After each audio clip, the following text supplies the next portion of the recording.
不要乱动。蓝忘机轻蹙眉头，抬手握住魏无羡的脚踝，下午一起出去熟悉一下路线，至于幕后老板，等晚上调查过再看情况。好吧，好吧。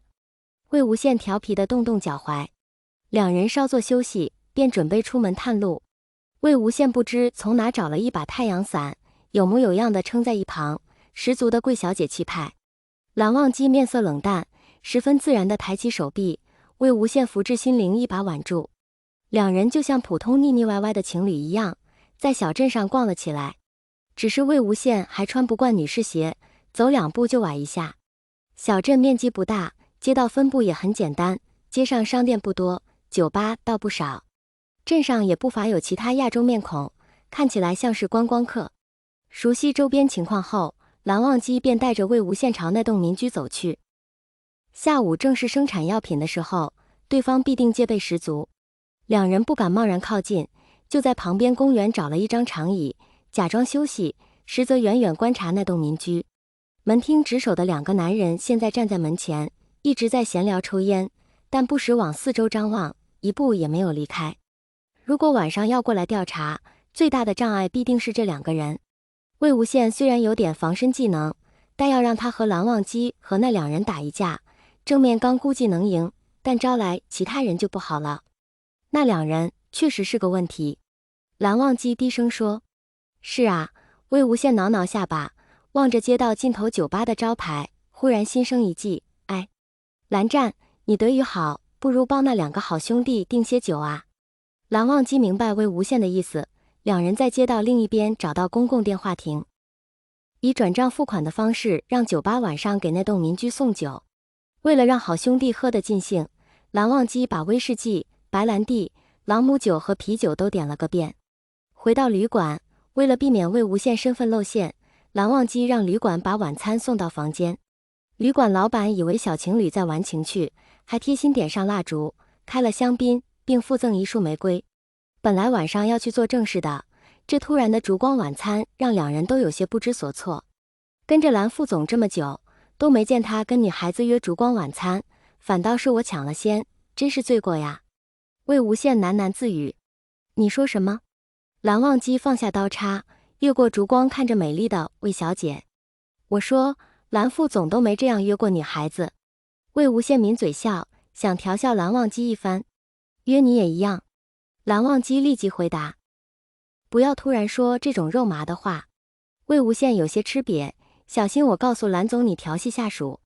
蓝忘机难得遇到有些急躁又有些害羞的魏无羡，忍不住补了一句，你告诉叔父都没用。晚饭过后，待夜色弥漫开来时，两人慢悠悠出了门，跟一般情侣游客一样，挽着手在小镇街道逛来逛去。虽然这双女士鞋让魏无羡一整天都不好受，但他还是心存感激，那位调查人员没有准备高跟鞋。两人默契地按照白天踩点的路线在小河边转悠，不着痕迹地观察那栋民居。正如调查人员所说，生产线已经停止作业，房子只有门厅亮着灯，四周相当安静，稍微走近一点，还能听见两个男人在屋里喝酒大笑的声音。魏无羡和蓝忘机对望一眼，默契一笑，缓缓往房子后面移去。魏无羡除了晚上抱着人睡觉，这还是第一次在清醒的状态下和蓝忘机挨得这么近。好闻的檀香味若有若无地萦绕在鼻尖，要不是还有更紧张的任务需要完成，他都希望能一直这么走下去了。绕到房子后面是一排不高的栅栏，蓝忘机示意魏无羡在原地等待，翻身越过栅栏。蓝忘机稳稳落地，正准备上前查看房子窗户时，魏无羡也紧随其后，掀起裙子翻了进来。魏婴，蓝忘机小声责备道。魏无羡没出声，拉着蓝忘机缓缓靠近房子。屋子里漆黑一片，只能隐隐约约看到前厅的灯光，喝酒的吵闹声也越发清晰。蓝忘机拿出电筒，靠在窗户边查看里面的情况。房屋内果然被改造成了药品生产线，机器设备都是崭新的，墙角堆满了封好的纸箱，纸箱上面印着硕大的卷云纹 logo 和云深制药4个大字。蓝忘机又缓缓移动手电筒，随着光束，两人发现机器旁还有一堆没来得及装箱的仿制药。说是仿制药，魏无羡发现外观包装都跟云参制药生产的药品一模一样。这并不是单纯的仿制药，这是魏无羡思考着。没有发觉房屋另一边的草丛里传来一个极易被忽视的动静。魏婴，站在我身后，不要往这边看。蓝忘机不着痕迹收起电筒，轻声低语：我说跑，你就往栅栏那边跑，知道吗？魏无羡绷紧神经，但他很快就知道蓝忘机指的是什么。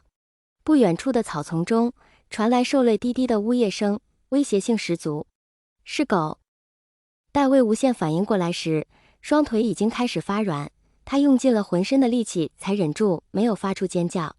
魏无羡不敢往蓝忘机那边看，他望着后方，目测从这里跑到栅栏旁需要多久，会不会跑到一半就被狗咬住。一想到这里，双腿更软了。那狗发现了陌生人，俯下身子，做出攻击的姿势，口内呜呜的声音渐渐变大。魏无羡握紧双手，死死盯住栅栏，等待蓝忘机发出指示。